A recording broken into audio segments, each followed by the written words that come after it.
Sir, प्राध्यापक विशाल sir, Todkar sir यांचाही या ठिकाणी मी शब्दस्फुरणाने सर स्वागत करतो. सर्वात महत्त्वाचं म्हणजे तुम्ही विद्यार्थी आहात. हा कार्यक्रम तुमच्यासाठी कार्यक्रमाला सुरुवात करतो. तत्पूर्वी या कार्यक्रमाचं प्रास्ताविक करण्यासाठी मी राष्ट्रीय सेवा योजनेचे कार्यक्रम अधिकारी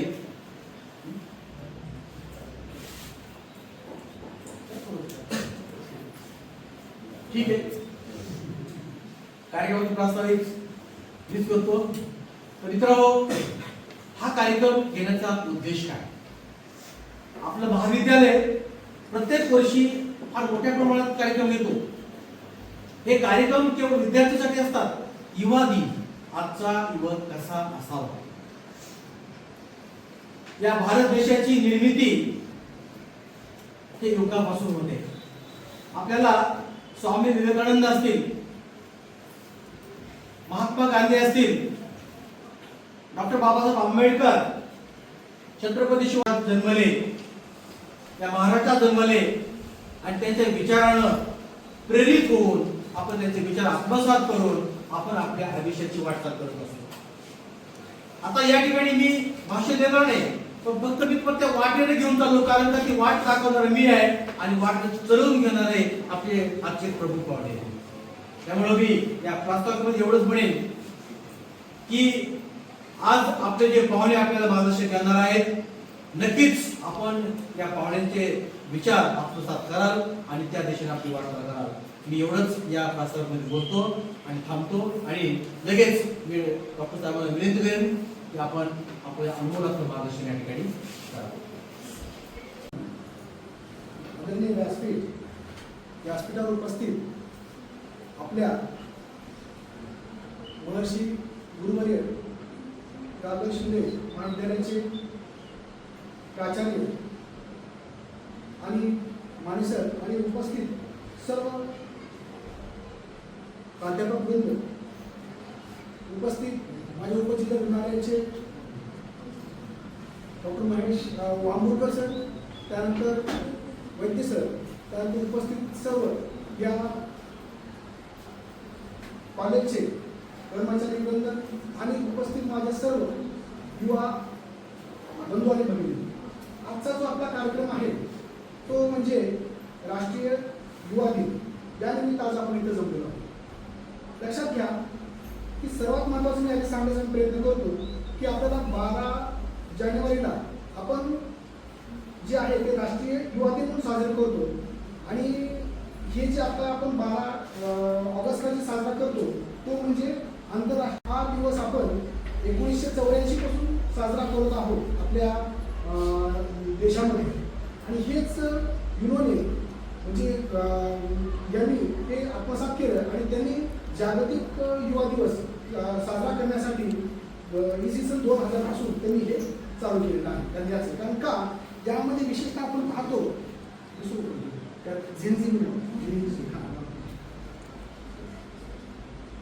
झेन्झी आणि युवा त्यामध्ये फरक आहे, आपण ते पाहणारच. तर अशा पद्धतीने कारण ह्या वेळेस विशेषतः शासन प्रशासन किंवा महाविद्यालयांना असं वाटतं की आजच्या या यांत्रिक युगामध्ये आपल्याला माहिती आहे की 2020च्या युगामध्ये आपले शारीरिक प्रश्न पण झाले, मानसिक ताणतणाव वाढलेला आहे.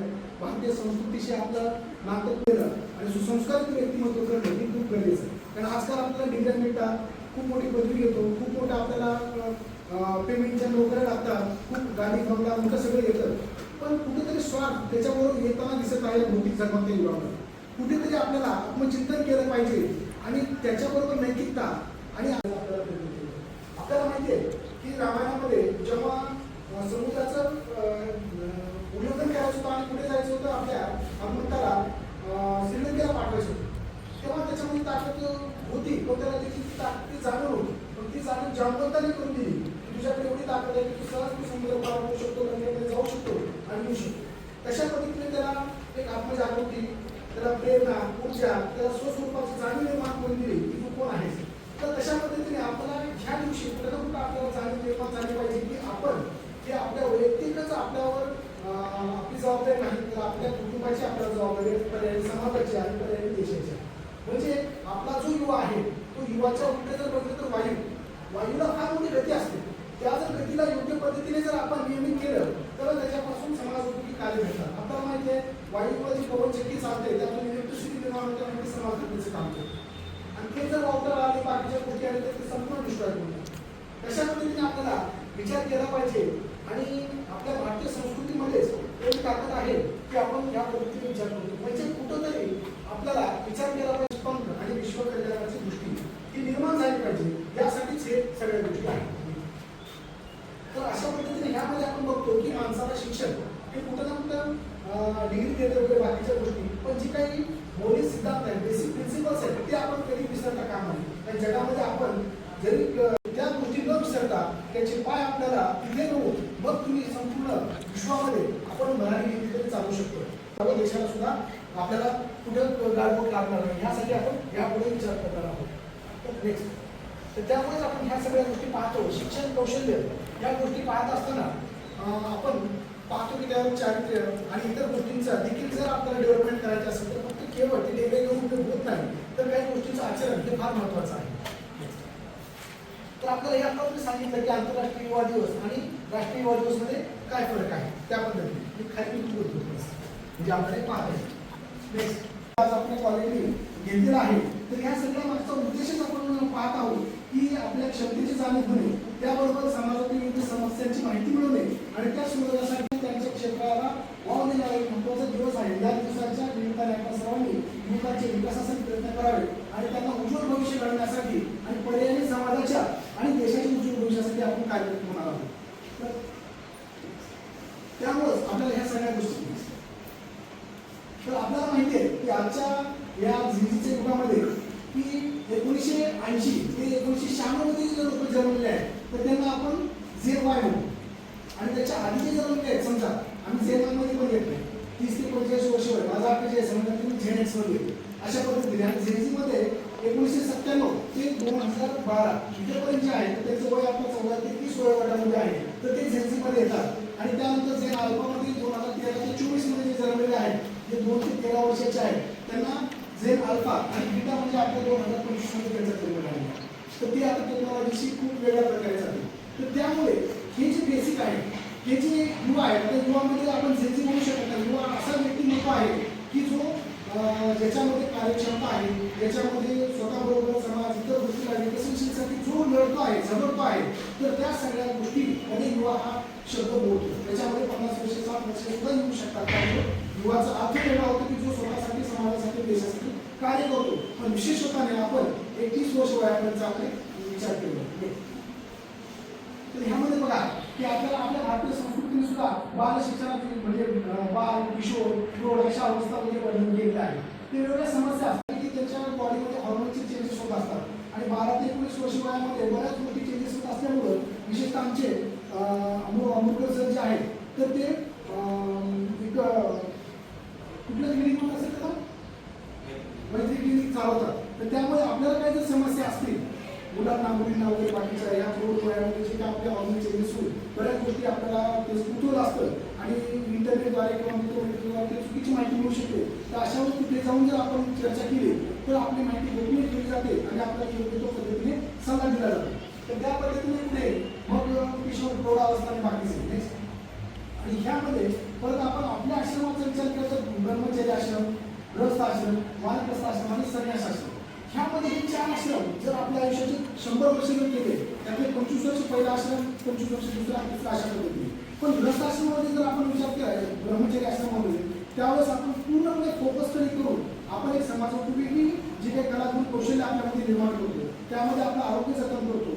अशा पद्धतीने आपल्याला फोकस स्टडी करता आला पाहिजे. त्यानंतर आपण गृहस्थ आश्रमामध्ये प्रवेश करतो त्यावेळेस फक्त केवळ आपल्या जे काही आहे परिवारापुरतंच विचार न करता विश्वाची माझे घर अशा आणि जे काही आपले मुलं बाळ निर्माण होतील त्यांना सुद्धा एक समाजोपयोगी व्यक्तिमत्व घडवण्याचं कार्य सुद्धा आपल्याला येत असतो. म्हणजे एवढा मोठा जबाबदारीचा हा पिरियड असतो.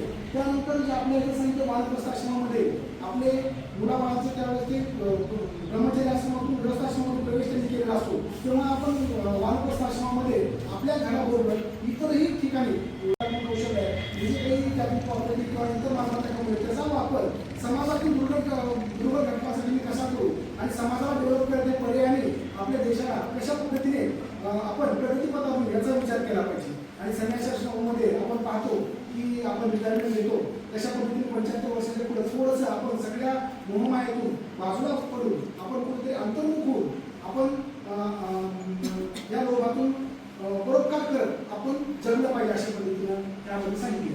आता ह्या जर पाहिलं तर हे आपण आहात की ज्याच्यामध्ये करत आहोत. तर आजचा जो युवक आहे आपण पूर्व आव्हानाच्या पुढे काय आपात प्रगती आहे आवश्यकता संतुलन आपल्याकडे आहे का? कारण बाह्य जगाशी 24 तास आपण मोबाईलवर जोडलेला असतो. स्वतःच्या अंतर्मनाशी किती आपण जोडलेलो आहोत त्याचा विचार कधी केलाय का? आपण आत्मचिंतन आत्मशोध आत्मबोध घेतो का? तर केवळ फक्त बाहेर जगामध्ये आणि नेटच्या जगामध्ये किंवा इतर याच्यामध्ये गुंतून टाकतो. यासाठी देखील आपल्याला खूप महत्त्वाचा विषय आपण पुढे पाहणार आहोत. तर आपण जेव्हा पाहतो की सक्षम युवा करण्यासाठी वेगवेगळे आपले जे काही स्वामीकरण आहे, छत्रपती शिवाजी महाराज आहे, डॉक्टर बाबासाहेब आंबेडकर आहे, भगतसिंग असतील, एपीजे अब्दुल दादा असतील, या सर्वांनी खूप प्रयत्न केले, खूप त्यांना सांगण्याचा प्रयत्न केला की जसं मोठा जाणीव आणि ध्येय प्राप्तीपर्यंत शांत बसू नका. हे जे स्वामीकरांनी जे आपल्याला सांगितलं तर ते केवळ वाक्य नाही आहे, तर ते आपला महामंत्र आहे. आपल्याला करता आलं पाहिजे. आणि जसं एपीजे म्हणतात आपल्याला की स्वप्न जे असतात की ते आपल्याला झोपेमध्ये पाहिजे नसतात, तर स्वप्न जे असतात ते आपली झोप मोडवतात आणि ते स्वप्न गाठेपर्यंत आपल्याला पुन्हा आपल्याला पूर्ण कॉन्सन्ट्रेशन त्याकडे करायला पाहिजे. बाबासाहेब आंबेडकर सुद्धा भारतात काय म्हणतात की शिका संघटित संघर्ष करा. आता असा काळ आहे संघर्षाचा की आपल्याला काम पण केलं पाहिजे, त्यातून उत्पन्न पण मिळवलं पाहिजे. काम करा, कमवा, शिका, संघटित आणि संघर्ष फक्त स्वतःसाठी नाही तर आपल्या समाजासाठी देखील आपल्याला संघर्ष करता आला पाहिजे. आपण पाहतो की समाजामध्ये जे काही ज्वलंत उदाहरणं आहेत तर त्या गोष्टी कुठेतरी शासन प्रशासनाच्या लक्षात आणून घेऊन त्या गोष्टी दूर करून एक समाज आपला उन्नत व्हावा, समाजामध्ये समत्व, ममत्व, एकत्व, बंधुत्व नांदावं यासाठी कायदा सुव्यवस्था राखण करण्यासाठी सुद्धा आपण एकत्रितपणे लढा दिला पाहिजे. तर ह्या सगळ्या गोष्टी करत असताना आपण पाहिले चारही आश्रम. तर ह्यामध्ये जर आपण पाहतो की हे चारही गोष्टी आपण ब्रह्मचारी आश्रमाचं सांगितलं त्यावेळी शिक्षण आपण त्यामध्ये गेलो.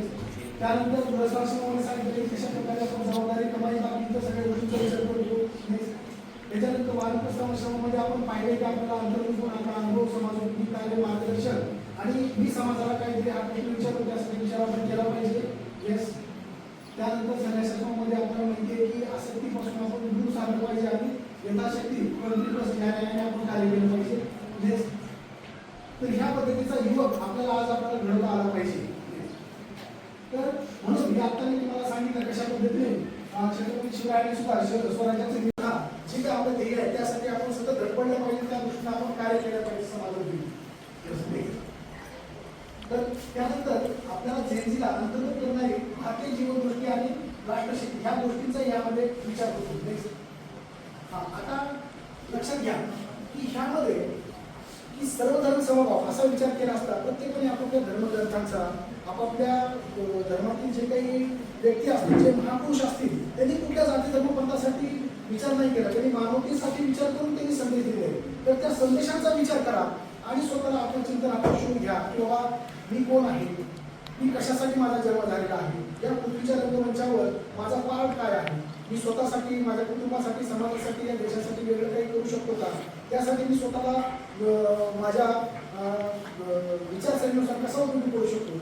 आणि त्याबरोबर आत्मचिंतनामध्ये एक आपल्या संस्कृतीमध्ये असं सांगितलं की अहम ब्रह्मास्मी ह्या तत्वावर आपण आवडतो की मी त्याच ईश्वरी शक्ती झालेली आहे, मी सामान्य व्यक्ती नाही आहे. ते जात धर्मपंथ भेदभाव सगळे जे काही आहे त्या सृष्टी पृथ्वीवर आल्यानंतर होत असतो. त्याच्यानंतर त्याला तेच आत्मबोध होतो की खनिकम ब्रह्म म्हणजे मी जसं त्या ईश्वरी शक्तीचा अंश आहे तशा पद्धतीने तर सर्व प्राणी मात्र त्यानंतर मनुष्य प्राणी, त्यानंतर वनस्पती प्राणी त्या ईश्वरी शक्तीच्या अंश म्हणजे गॉड अँड गॉड्स प्राणी. अशा पद्धतीचं खनिकम ब्रह्म आपली दृष्टी होते आणि बंधुभावाची दृष्टी निर्माण होते आणि तेव्हा आपली दृष्टी काय होते वसुदेव कुटुंबकम. म्हणजे तो व्यक्ती एक कर्मनिवादिक असतो मात्र शिकवण्याचं नुसतं म्हणतात आणि कर्म तुम्ही निष्काम करा किंवा फळाच्या अपेक्षा किंवा कधी होतं जेव्हा तुमची दृष्टी कशी होते की प्रत्येकजण हा माझाच एक छोटासा अंश आहे. त्यानंतर तो वसुदेव कुटुंबकांची भावना निर्माण होऊन त्याचा संसार असा होतो की अवघाची संसार सुखाचा करीने अनेक परिणती मिळवते आणि तेव्हा तो आत्मकल्याणासह व्यक्ती कर्मयोगी होऊन विश्वकल्याण होतो. म्हणजे आपल्या धर्मग्रंथामध्ये एवढी ताकद आहे की एका सामान्य व्यक्तीपासून ते विश्वकल्याणी व्यक्तीपर्यंत त्याचं ट्रान्सफॉर्मेशन करण्याची ताकद आपल्या याच्यामध्ये आहे. म्हणून आपलं शरीर हे शरीर पण आणि आत्मा या तीन गोष्टीपासून बनलेलं आहे. त्या शरीराला आपण ठीक आहे जे काही शिक्षण आहे वगैरे बाकीचं मनासाठी सुद्धा, पण आत्म्यासाठी आपल्या धर्मग्रंथांचं आचरण करावं की ज्याच्यामध्ये संपूर्ण सृष्टीमध्ये किंवा समत्व बंधुत्व नांदण्यासाठी उपयोगी होते. Next. त्यानंतर आपण पाहिजे दोन्ही गोष्टींचा जर वेगळे एकत्र आला की जर आपल्याला विज्ञानाची पंख लागते आणि अध्यात्माचा किंवा आपल्या भारतीय संस्कृतीचा पाया जर मजबूत असेल तर तो व्यक्ती स्वतःबरोबर संपूर्ण विश्व कल्याण आणि मानव कल्याणाचं कार्य करू शकतो. Next. तर अद्वितीय आणि विज्ञान भविष्यात नवीन तंत्रज्ञान म्हणजेच ह्या सगळ्या गोष्टींचा विचार केला म्हणून AI माझी नोकरी घेईल का असं म्हणून नसून याचा सुयोग्य उपयोग करून मी माझी क्षमता किती वाढवू शकतो. लक्षात घ्या की टेक्नॉलॉजी मनुष्याने घडवली त्यांना भावना नसते त्यांना कुठल्या गोष्टीचा विचार नसतो. ज्यावेळेस आपल्याला ठीक आहे AI सगळं करून देतो पण त्या AI ला कमाल देण्यासाठी आपल्याला आपले विचार म्हणजे आपल्यावर संस्कार किती आहेत आपण किती अभ्यास केला आणि आपले विचार काय त्या पद्धतीने जर नोकरी जाईल बाकीच्या गोष्टी न करता आपण ते शिक्षण घ्या त्यातून अजून सक्षम स्वतःला घडवा आणि नोकरी करण्यापेक्षा नोकरी देणार बना अशा पद्धतीचा तुम्ही एक स्वतंत्र चा विचार आपण करावा असं माझी इच्छा. तर ह्या पद्धतीने अध्यात्माची कर्मकांड धार्मिक विधी किंवा जगापासून दूर जाणे असं नाही तर ती फक्त विचारधारा आहे. येस. नेक्स्ट. म्हणजे तुझं आहे तुझं पाशी परंतु जागा चुकलाशी म्हणून बाह्य जगामध्ये पूर्ण जगामध्ये तुम्ही उद्या मोठे होऊन फिराल कारण आपल्याला माहिती आहे की राजेश शिंदे कॉलेजचे जे विद्यार्थी आहेत ते जगाच्या कानाकोपऱ्यापर्यंत पोहोचले वेगवेगळ्या क्षेत्रामध्ये त्यांनी फार मोठं दैनिकमान यश मिळवलेलं आहे बनण्याचं नाव त्यांनी पूर्ण देशामध्ये केलं देशाचं नाव जगामध्ये केलेलं आहे. पण त्याबरोबर आपल्या मातृभूमीला जननी जन्मभूमीचे स्वर्गात आपली गेली असते आपण जे म्हणतो तर ती जबाबदारी विसरून चालणार नाही. नेक्स्ट. तर अशा पद्धतीने सर्वांगीण व्यक्तिमत्व विकास जर घडायचा असेल तर सगळं शारीरिक शक्ती बौद्धिक शक्ती कौशल्य शक्ती चारित्र्यात्मक शक्ती या सगळ्या गोष्टींचा विचार आपल्याला शिक्षणाबरोबर करता आला पाहिजे. आणि परीक्षेबद्दल आपल्याला दोन शब्द जाताना आमचे अमोल सांगतीलच की जर आपण चिंतामुक्त जीवन जगता आलं पाहिजे आणि आपलं आरोग्य आपण चांगलं टिकवता आलं पाहिजे कारण का धर्म अर्थ काम आणि मोक्ष हे 4 पुरुषार्थासाठी आपला जन्म असतो. कर्तव्य करण्यासाठी अर्थ म्हणजे पैसे कमवण्यासाठी धर्म म्हणजे कर्तव्य करण्यासाठी धर्म आणि काम मिळवण्यासाठी सुखभोग जर शरीरापासून घ्यायचे असतील आणि मोक्ष प्राप्ती सगळ्यांचा बेस आरोग्य आहे. म्हणून माणसाने सर्व गोष्टींचा त्याग करून शरीराचे रक्षण करावे कारण शरीराचा नाश झाला असतो तर सगळ्या गोष्टींचा म्हणून सर्वप्रथम आरोग्य. नेक्स्ट. त्यानंतर पालकांची भूमिका सुद्धा तेवढीच महत्वाची आहे. संस्कार सांगायचे नसतात जगायचे असतात तर पालक जर स्वतः मोबाईल घेऊन बसत असतील आणि सतत टीव्ही बघत असतील आणि जर त्यांचं आचरण व्यवस्थित नसेल तर मुलांची पहिली विद्यापीठ म्हणजे घर पालकांचे आचरण हे मुलांची पहिली पाठ्यपुस्तक आहे. संस्कारातून उद्देश कमी आणि आचरणातून अधिक उतरतात त्याच्यामुळं वडील काय करतात आई काय करतात त्यामुळे तुम्ही पुढे भविष्यात मोठे झाले तर आपल्या आचरणातून मुलगा शिकत असतो नुसतं त्याला सांगून उपयोग होत नाही शाब्दिक न करता कृतीतून आपण त्यांना शिकवलं पाहिजे. त्यानंतर पालक ज्यांची निरंतर नवे संवाद आपण म्हणतो ना जनरेशन गॅप हे जनरेशन गॅप काही नसतं इथं त्यांनी थोडंसं संस्कृती शिकली पाहिजे तिथं त्यांनी आधुनिकता शिकली पाहिजे कुठेतरी एकत्र येऊन आपण संवाद साधला पाहिजे म्हणजे पालकाचे प्रेम युवकांचे स्वातंत्र्य आणि लोकांची जबाबदारी हे विश्वासाचे नाते निर्माण होतं आणि यातूनच एक चांगला युवक आपल्याला समाजाभिमुख व्यक्तिमत्व घडवत आहे. भारतातील मूल्यांची नवी मांडणी तर अशा पद्धतीने त्याच्या हातामध्ये स्मार्टफोन असू द्या पण संस्कार देखील तेवढेच असले पाहिजे तरच आपल्याला त्या स्पोर्टचा वापर चांगल्या पद्धतीने करू शकतो हे निश्चित आपल्याला सांगता आलं पाहिजे. याचा वापर करून त्या लोकांना विवेक असला पाहिजे की आपण ते आपण काय केलं पाहिजे. ग्लोबल सिटीजन होऊ द्या पण सांस्कृतिक मुळाशी जोड असली पाहिजे. मोठी स्पर्धा करू द्या पण माणुसकी तो विसरला नाही पाहिजे. खूप मोठं काही करू द्या पण त्याला दाखवतो इतरांना जे आपल्याकडे आहे ज्ञान असेल पैसा असले पाहिजे. त्यानंतर विकासाचे समग्र दृष्टी हे दोन्ही म्हणजे सक्षम युवा जर करण्याचा सार्थक मानव देखील हा प्रवास आपल्याला यातून करायचा आहे. तर परिवर्तनाची सुरुवात अंतर्मनातूनच होते. आपल्याला म्हणजे समाज बदलण्याची जर असेल समाज बदलण्यापूर्वी व्यक्तीला बदलावं लागतं व्यक्तीला बदलण्यासाठी विचार बदलावा लागतो आणि विचार बदलण्यापूर्वी आत्मचिंतन सुरू व्हायला पाहिजे.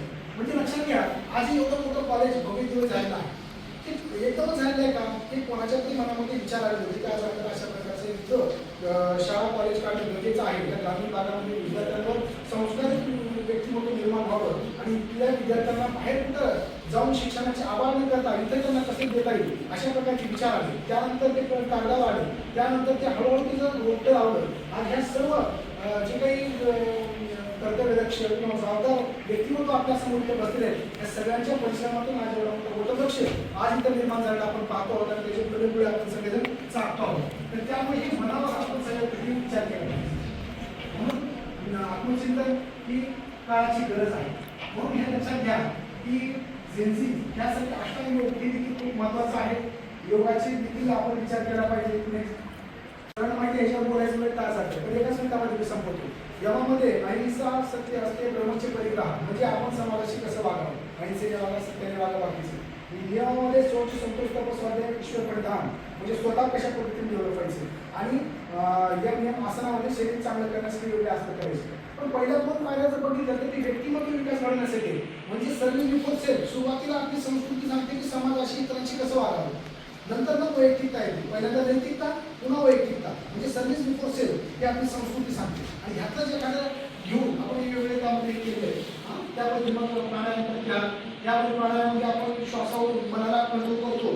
त्यानंतर प्रत्याहारामध्ये जसं तासव पूर्ण पंचांग आपल्या हात घेतो तशा पद्धतीने इंद्रियांच्या जुलमातून आपलं मन चोरून घेतो आणि पुन्हा आपण फोकस कडे करण्यासाठी धारणा हे ध्येय आपण ठरवतो, ध्यान म्हणजे त्या दृष्टीने प्रयत्न करतो आणि त्याला एकरूप होतो.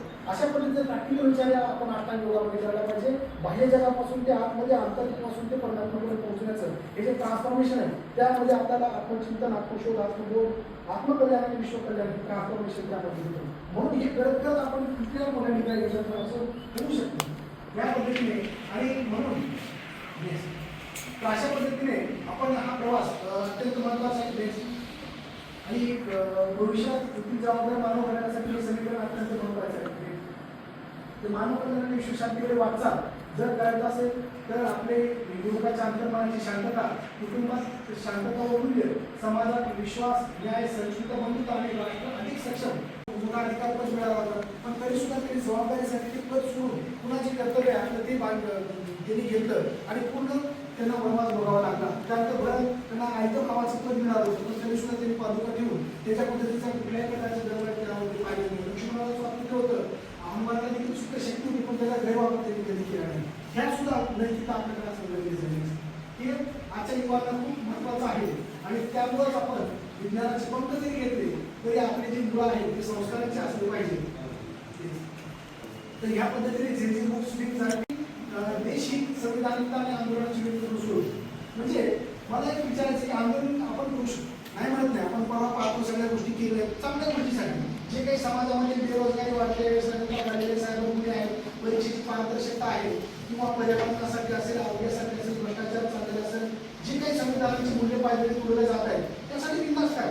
पण प्रश्न काय विचारा की 5 कसोटी प्रश्न खरा आहे का, मागणी स्पष्ट आहे का, आंदोलन शांततापूर्वक होणार आहे का, नेतृत्व पारदर्शक आहे का, त्याचा गैरवापर होत नाही. या गोष्टीचा आपण विचार करायचा आणि मगच यामध्ये करू शकतो.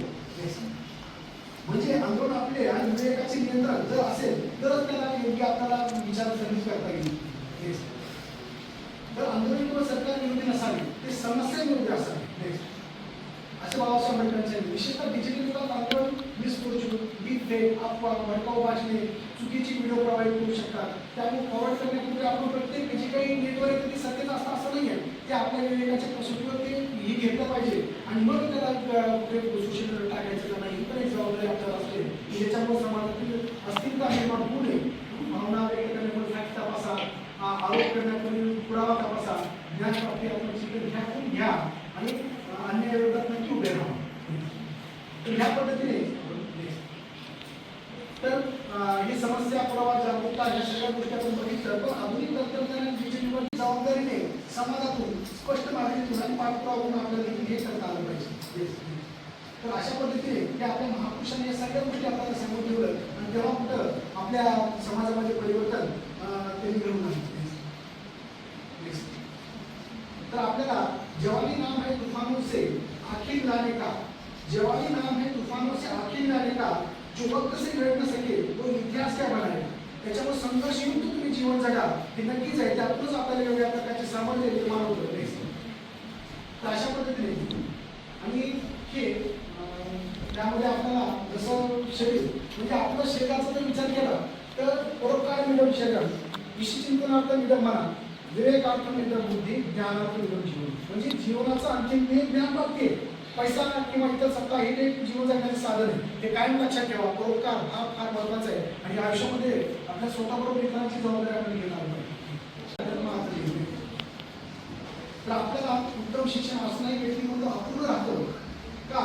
तर आजकाल आपण एवढे अस्थिर झालेला असतो की थोड्याशा टीकेने सुद्धा अस्थिर होऊन आपण प्रतिक्रिया द्यायला लागतो आणि ठीक असं होत नाही. वेगवेगळ्या प्रकारचे IQ, EQ हे होत असतात. कारण IQ म्हणजे समस्या सोडवण्याची क्षमता आहे आणि EQ म्हणजे माणसं समजून घेण्याची जी क्षमता आहे ती सुद्धा आपली वरचीवर कमी होत चाललेली आहे. का तर आपल्या जीवनात संघर्ष झालेल्या गोष्टी कमी होत. कशामध्ये कशा प्रकारचे शिक्षण तुम्ही घेतलं, कशा पद्धतीचा आपल्याला संघर्ष नाही, या सगळ्या गोष्टींचा आपल्याला विचार केला पाहिजे आणि स्पिरिच्युअलिटी डेव्हलप केली पाहिजे. तरच आधुनिक जगात आर्थिक स्वावलंबन कोण आवड हेही आपल्या चर्चेचा एक भाग आहे. नेक्स्ट म्हणजे परीक्षेत समजा नोकरी जर समजा आपल्याला अपयश मिळते तर काय चुकते, मी त्यापासून काय शिकते, त्या गोष्टी महत्त्वाच्या. लक्षात घ्या, प्रत्येक जीवनाच्या स्टेजमध्ये यश आणि अपयश या गोष्टी येत असतात. आपल्याला शिक्षक नेहमी शिकवत असतात, ही एक जीवनाचा भाग आहे. प्रकारची आपल्याला घडवण्याची जी क्रिया असते ती एन्जॉयमेंट आपण करायला पाहिजे. त्यामध्ये कसं असतं की जेव्हा अपयश येतं त्यावेळेस ते डोक्यात गेलं पाहिजे. समजा अपयश डोक्यात गेलं तर ते कशामुळे आपल्याला अपयश आलं आहे, काय आहे, त्याच्यावर आपण विचार करतो, चिंतन करून मार्ग काढतो आणि पुन्हा यशाकडे जातो. पण तेच आपण जर त्यामध्ये गेलं तर आठवड्या घेऊन बाकीच्या गोष्टी होऊ शकतात, वेगळ्या मार्गाला. पण ते जर आपण यश मिळालं तर यश डोक्यात जायला नाही पाहिजे. यश जर डोक्यात गेलं तर आमका एक समाजामध्ये बनतो. म्हणजे हा प्रवास आपल्याला जेन्झींना आणि लोकांना एक स्ट्रॉंग होतो. तर घरापासून सुरुवात होते, विद्यार्थ्याला आपण पाहिजे. तर अशा पद्धतीने ग्लोबल होण्यासाठी संस्कृतीवरच आपण विश्वाची माझी घडत असा विचार केला पाहिजे. पुढे भारतीय संस्कृतीची असावी, दृष्टी संपूर्ण जगाची असावी आणि हृदय मारुतीचे असावे. युवा हा लोकशाहीचा केवळ लाभार्थी नसून तिचा सक्रिय भागीदार आहे. विचार करा की बाबासाहेब आंबेडकरांनी जे संविधान दिलं त्याच्यामध्ये फंडामेंटल राईट्स एवढेच आपल्याला माहिती असतं की हा माझा अधिकार आहे, मी ते आहे, मी त्या पद्धतीने विचार करू शकतो वगैरे. पण फंडामेंटल ड्युटीज देखील दिले ते सगळ्यात महत्त्वाचे. तर ते त्यावर विचार करणं आपल्याला खूप गरजेचं आहे की आपल्या राष्ट्रध्वजाचा किंवा वरिष्ठांचा या सगळ्यांचा मान ठेवणं, गोष्टी करणं यावर विशेष लक्षात घ्या. पर्यावरणावर देखील आपण विचार केला पाहिजे. समाजामध्ये देखील शांतता कशी प्रस्थापित केला विचार केला पाहिजे. या संपूर्ण युवा जीवनासाठी प्रत्यक्ष आचरणाचा 10% कार्यक्रम जो आपण आता पाहिला तो अत्यंत महत्त्वाचा आहे. शेवटचे दोन चर्चा राहिलेले आहे. यामध्ये शरीर, मन, आत्मा, बुद्धी, कौशल्य, चारित्र्य, त्यानंतर कुटुंब, संविधान, विज्ञान म्हणजे आपण ह्या पद्धतीने एकत्रित युवा संस्कार, अध्यात्म, आधुनिक तंत्रज्ञानाच्या समन्वयातून सर्वांगीण व्यक्तिमत्वाची निर्मिती जर आपण केला तरच पुढे जीवनाचा या लोकांना आपल्याला समजेल. बऱ्यापैकी आपल्याला चित्रातून येतं. म्हणून आपलं जे ध्येय आहे ते संस्कृती कोण की विश्वस्वास्थ्य make the way world health या पद्धतीने आपण थोडक्यात पाहिलेलं आहे. त्यामुळे चित्रामध्ये चांगलं पालन करा, रोज व्यायाम करा आणि एक दीर्घ सुखी संपूर्ण आयुष्य जगा. मी बनण्याचे अर्थ देवळ आपले खाजा साहेब और आई तुळजाभवानी यांच्याचे मी प्रार्थना करतो की आज आपण माझे 2 शब्द ऐकून घेतले आणि महर्षी राघव शिंदे गुरुवरे यांनी मला इथे बोलून आणि माझे सहकारी पूजेदार रुग्णालयापर्यंतची त्यांनी देखील मला इथं बोलण्याची संधी दिली त्याबद्दल मी त्यांचे धन्यवाद व्यक्त करतो. आणि ईश्वरची मी प्रार्थना करतो की आपल्या सर्वांना आरोग्य आयुष्य प्राप्तो. या मिळणाऱ्या आरोग्य आयुष्यातून आपल्या कुटुंब सेवा समाज सेवा देश सेवा करू. जय हिंद.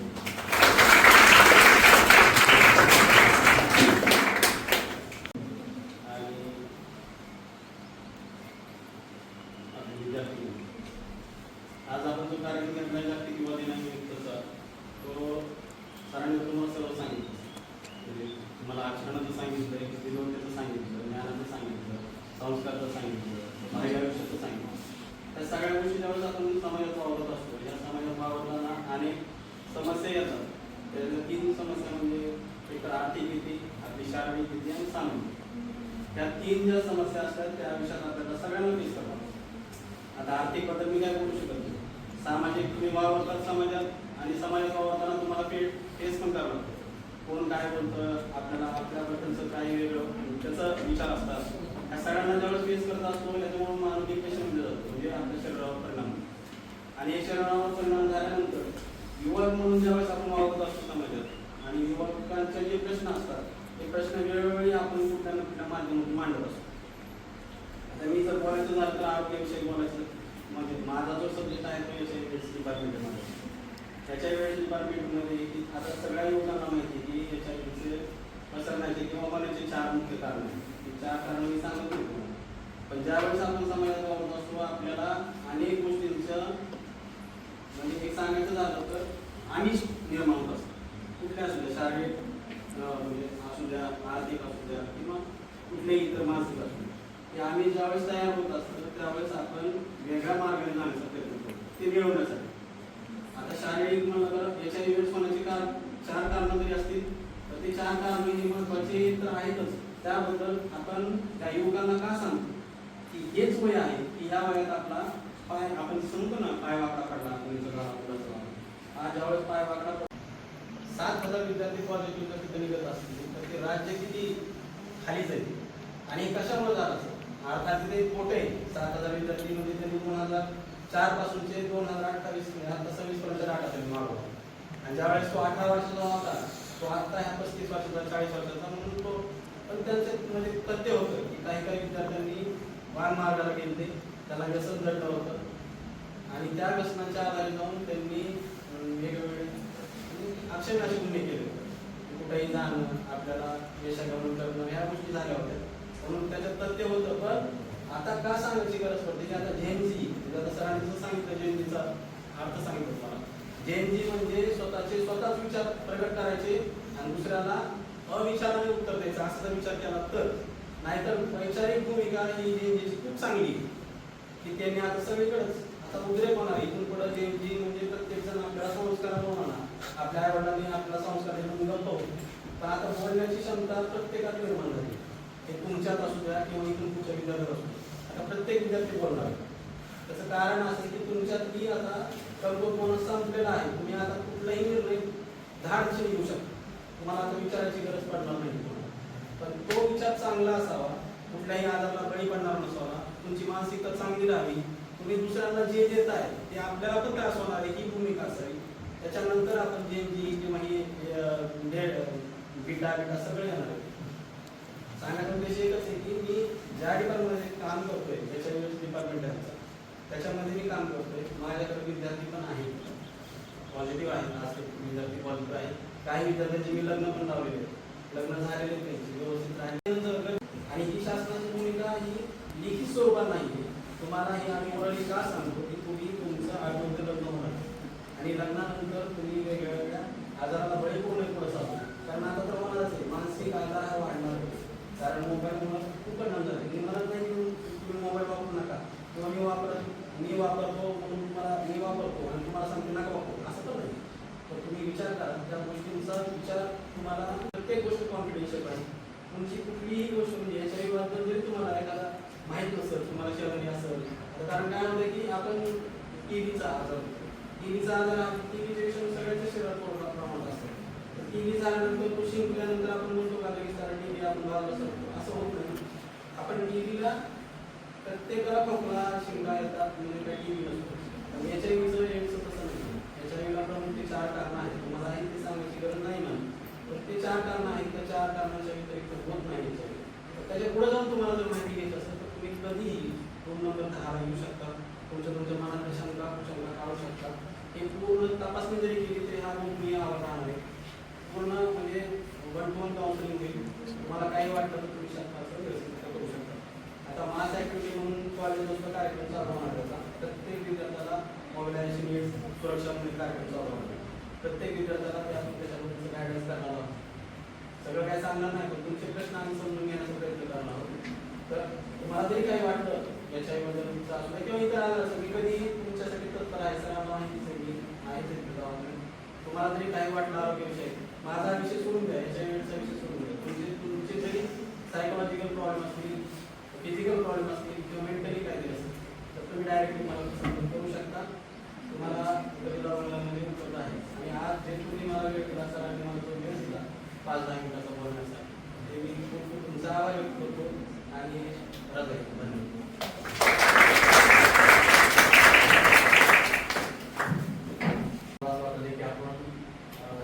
धन्यवाद.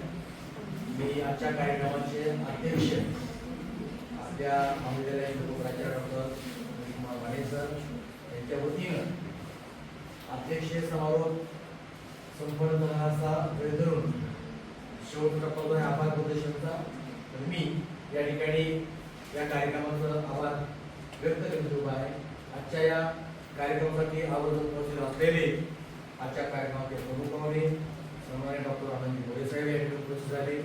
आमचं मार्गदर्शन केलं त्याबद्दल मी त्यांचा महाविद्यालयाच्या वतीनं खूप आभारी आहे. या कार्यक्रमासाठी व्यासपीठावर उपस्थित असलेले आजच्या कार्यक्रमाचे अध्यक्ष उपराचार्य डॉक्टर विश्वनाथ भाले सर, आपल्या उपजिल्हा रुग्णालयाचे समुपदेशक बांबोकर साहेब, अजय वैद्य सर, या ठिकाणी राष्ट्रीय सेवा योजनेचे कार्यक्रम अधिकारी डॉक्टर दीपक कोटरे सर, भाई सर, कार्यक्रमासाठी आवर्जून उपस्थित डॉक्टर चव्हाण सर, सरदे सर, विशाल सर व आपण सर्वजण विद्यार्थी उपस्थित राहिला. या कार्यक्रमामध्ये आपण लोकांच्या महत्त्वाचा विषय होतो तो समजून घेतला. नक्कीच आपण त्याचा अभ्यास करा या अपेक्षासह आजच्या या कार्यक्रमाची सांगता या ठिकाणी अपेक्षा करून हा कार्यक्रम संपन्न झाला.